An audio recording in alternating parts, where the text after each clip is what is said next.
So, welcome. This is my German Starbird purchase, but it is not in fact a German box, as you can see. The box I got to demonstrate the English version of a box. But this Starbird itself actually has come to me all the way from Germany, and it is in remarkably good condition. Now, if you've seen my earlier Starbird Space Avenger video, I've now dated that one to about 1981.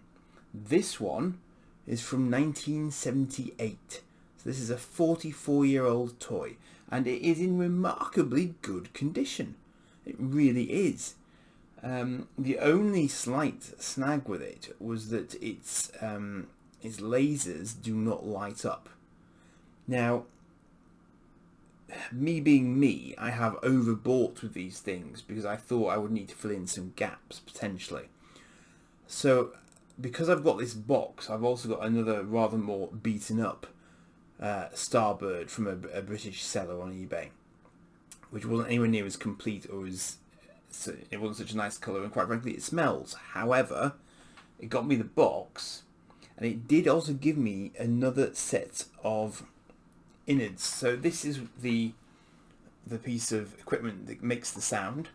This is the one that came with the German version. At the moment, what's in here is a lot dirtier and smellier because it does have the advantage that it does light up.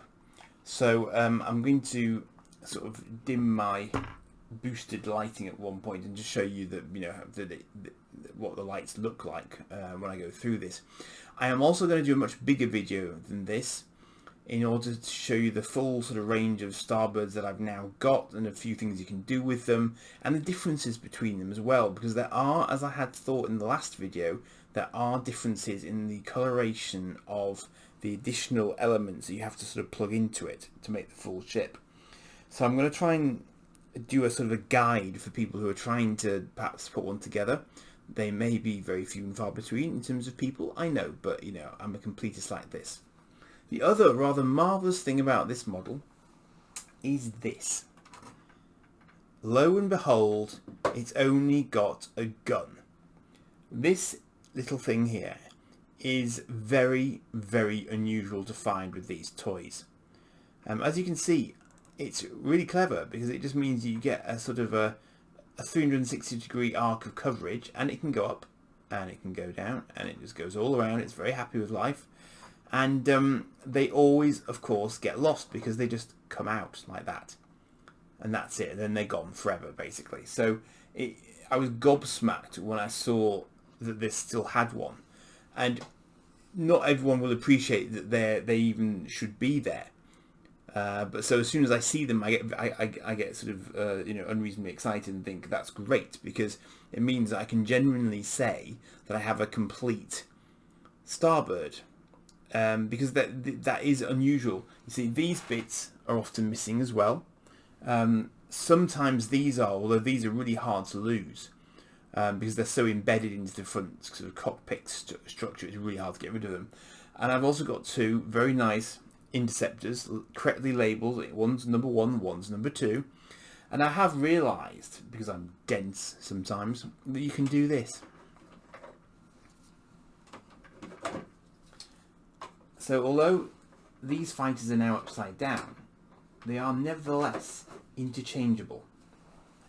And you may be wondering, why is he making a big deal of this? Well, because because last time I showed you the Starbird Space Avenger, and I said I only had one fighter. Not true, because the spare one that I picked up had one spare fighter. Now, I thought they could only go on one side. You can't reverse them, but you can flip them over.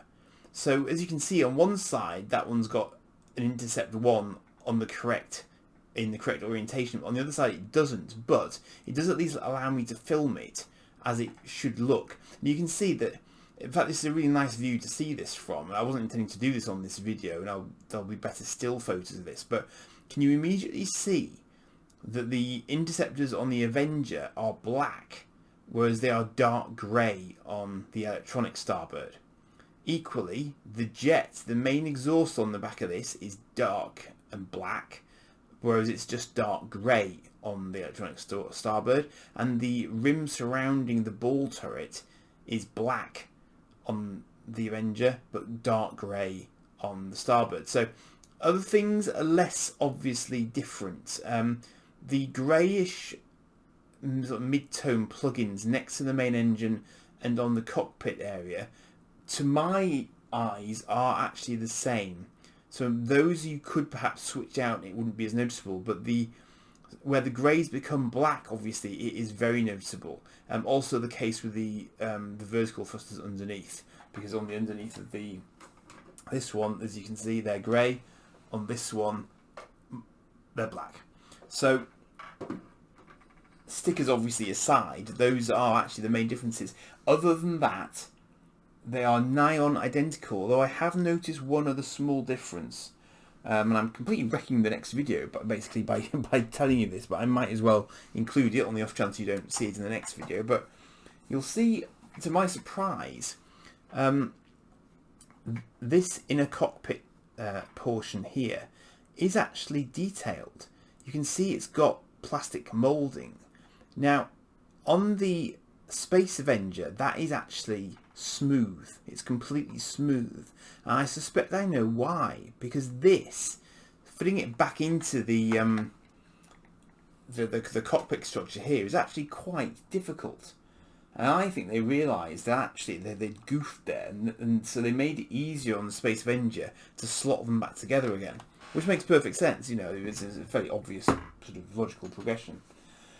So, if you're not already familiar, this is a toy by Milton Bradley Electronics. Apparently they were put together in Ireland, interestingly, although with some imported parts according to the box. 1978, this one. I have seen one other English language box, which I suspect might be a very early American box. Slightly different artwork. But I will also show various boxes when I come to do my sort of full roundup. And the German box that this came in to me has exactly the same artwork, and it's just obviously got German language on it rather than the English. But the thing that this lacks compared to the Avenger is the sort of infrared detection. So you can't play and use this as a sort of laser tag system like you could with the Avenger, because as you can see, the front here only has the two red bulbs, and that is it. There's no other electronics in there. Still got the same sound effects, which I will demonstrate now. So again, as last time, be aware that it is bloody noisy. Okay, so you've got the headphones in. Take them out a little bit now. You ready? Okay. There she is. So exactly the same as the Space Avenger. Go up. And go down.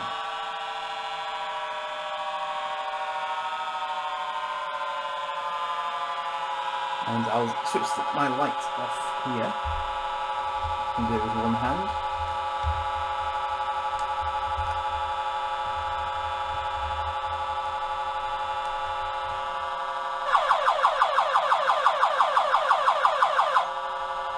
So, as you can see, or as you can hear, not a quiet toy, but a very, really nice toy. And even now, it's still you know, a good size for an adult to whiz around. And it just had a lot going for it. So I've already shown you these interceptors, obviously sort of coming on and off the wings quite happily. This is the other thing that it did, which people probably remember quite well. It does that. That's intentional. It's fine. That leaves you with this piece. And that in turn then allows you to do this. It fits in quite well, so you have to be quite brave doing it, and I have been quite brave repeatedly. This is an interesting one because it doesn't matter which way around that goes in. It's the same detailing top and bottom, so you can just slot it in. But you just take that, slot it on there, and boosh, you have another little ship to play with. And again, that's you can hold on to the engine there, so it's really easy to use. That can still fire because it's got the electronics part in it, so you can still run that up and down, and it will still make the noise. There's actually a ball bearing in the electronics compartment, which allows you to it allows it to detect whether or not it's going up and down, and that's how the system works, and that's why it's still working after all these years, because it's really sort of solid state electronics. And then you can further. Now this one's not going to look very pretty, so let me just cheat by attaching it to the slightly cleaner version. And this one also works. I mean, I don't think there's been, apart from the light issue. I'm going to turn the sound on again.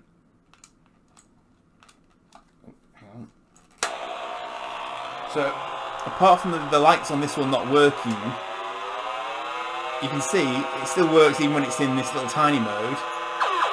The sound still works, but there's no light up effects, unfortunately. So what I might do is actually try and swap the electronic board that's in here at some point. Try and swap them around. There's only 2 screws holding it in. I think if you can see those. So in theory, I should be able to get that out fairly easily. I've even got, bizarrely, spare boards, because the Space Avenger I was sent, which wasn't the need to clean one, was largely just for spares, but it actually has the circuit boards in it, both from an Avenger and from an electronic Starbird. And I imagine that someone with a modicum of skill could actually fix those. So I think the guy who sent it me must have had both types of Starbird at one point. And for whatever reason, decided to go sort of delving into them. It actually looks to me as if someone's killed the speaker on them. That's my sort of assessment of what's happened. So you can see there that just it just slots back in, but because it's got the detailing on there, it's the one moulding difference I can find between the Electronic Starbird and the Space Avenger, which, as I say, I'll come to again in the longer video. And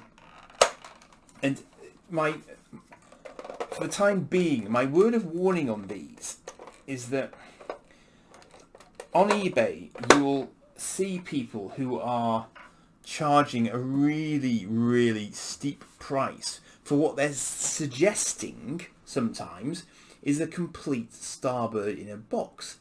But it's not always the case. When I actually come to look at the pictures, it's often missing the interceptors, it's missing the little gun there, can't even be missing the ball turret in its entirety. And I'm just like, what do you mean it's complete in a box? It's nowhere near. There should be a target with a Space Avenger. There should at least be sort of one instruction manual as well. Which I don't actually have an English version of, but I think I've probably just got the German version of it, ironically, at the minute. And I also know incidentally there's also a French version of this box. I'm umming and ahhing over whether I really need to get that, whether I want to be that much of a completist. It'll get me some more Starbirds, but I have no idea if I'd ever be able to sort of sell them again on eBay, because I'm watching a few that just aren't shifting. I don't think people are particularly paying lots for Starbirds. There may be a lot of them in the wild still, because I think they sold really well at the time, which is why they released the Space Avenger and the Intruder 3 years after the original Electronic Starbird came out, because that's quite an unusual move, and it's very clever on their part, because all they had to do was reproduce the mould again, and they just put new stickers on, because if you look at them side by side, and again this is something I'll look at in more detail in the upcoming video, but they are literally the same mould, the same cockpit, same everything, just that the Space Avenger is that little bit brighter, more dynamic, and it's all done by the application of a few more stickers. So you've got to hand it to Milton Bradley. They were very, very clever doing it. Because and a lot of people might even have had the original one, but perhaps they figured that they were just gonna they could do it even more cheaply or something, and try and profit from the success of the original. The one thing I haven't seen so far is a Space Avenger box that isn't in English.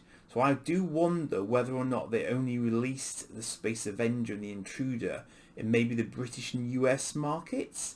Might need to do a bit more research on that, but I've now covered the Avenger, the Intruder, and the original electronic Starbird. So I'm not doing badly, and I'm very chuffed that I've now got, you know, a totally complete electronic Starbird with a gun, because that's deeply unusual.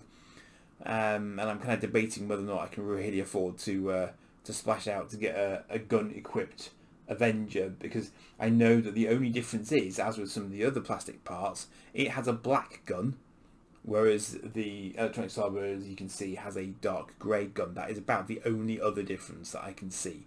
So it's probably not really justifiable. I'll just show you the you can see the front there. That's the Space Avenger front, and the lasers there are much closer together. Whereas, as you can see from the electronic Starbird, they're spaced further apart. So that does mean that the frontages aren't completely interchangeable, because the holes don't fit on the electronic Starbird for the Avenger, but the Avenger can fit the Starbird's, the original Starbird's sound module, the orbiter module. So I think that is about all I wanted to say on the electronic Starbird.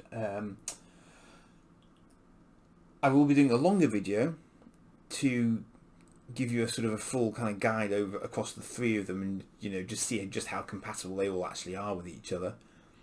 And I'm also going to look at the command base. I've got a bit of one at the moment that came from Germany, which is one of the reasons why I went for that particular auction, because I didn't know if I was ever going to get another command base example. So I got one just because it had a few bits in it and it had the box. So I can do a separate video on that in due course, but I do also have an English version of that coming.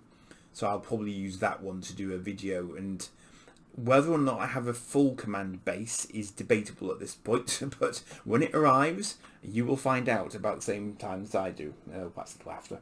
So I think that is it from me for the Milton Bradley Starbird for the time being. It's been a real sort of trip down memory lane getting them again. I definitely had the Avenger rather than the original electronic Starbird. Probably because I was that little bit older at that point. So I remember it very clearly, and I associate it with the front garden of my parents' house, which means that I must have been a certain age to have been able to retain that memory, I think. So I reckon I got it in the very early 80s, whereas the electronic Starbird was probably too early for me to remember it. So yeah, so that's it really. So I hope that stirred some memories for you as well. I imagine that would be about the only reason you're looking at this, apart from the fact that I do want to try and help people like the Leicester toy store out, so that, you know, should they need to figure out whether or not they've got a complete one in their shops, you know, there will be a reference video for them for whatever that's worth. Ironically, haven't despite the sorts of shops I've been going into of late, I have not seen one in a shop yet. So this is the irony from my point of view. I've actually had to go to eBay to get these, when in fact I should by rights have tripped across one by now, but I just haven't seen one. No idea why not, but there you are. So yeah, so that's it for now, and I will come back to you in due course with a longer video and the command base. So cheers for now.